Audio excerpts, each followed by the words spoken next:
Welcome. In front of me is an LG Q6, and today I'll show you how to enable and set up the portable hotspot. To get started, let's pull down our notification panel and look for the hotspot toggle, which for me is right over here. And once you find it, you can hold the toggle. This will quickly take you to the settings where you can then choose set up Wi-Fi hotspot and customize a couple different things of it. So number one, we have the Wi-Fi name. You can change it if you want to keep it as it is if you don't really care, as long as you can remember what the name of it is. Now by default it will always have something with the model of the device in it, so as you can see in here it's Q6 and then some I guess serial number or part of it. And if we scroll down, we'll have security. To keep it as it is, the other option is just to turn it off, which I wouldn't recommend, because that way anybody can connect to your network without any kind of password.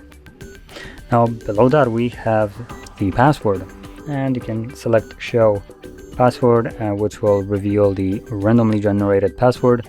So if you don't like it, you can simply select it, remove it, and choose your own password. Now it does need to have 8 characters in length, at which point you will be able to save it. And from here we also have advanced options right at the bottom, which gives us some broadcast channel auto select. Not really sure what that is.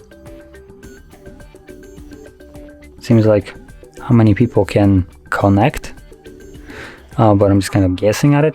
So anyway, once you have chosen all the settings, click save to basically save the settings, and you can either turn it on from here or through the notification panel, like so, or not, because I don't have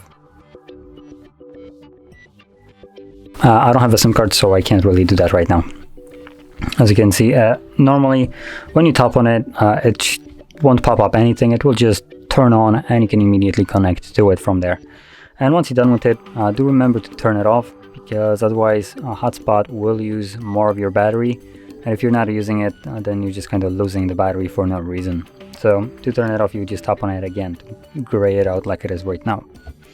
So anyway, that is how you set it up and use the hotspot. And if you found this very helpful, don't forget to like, subscribe, and thanks for watching.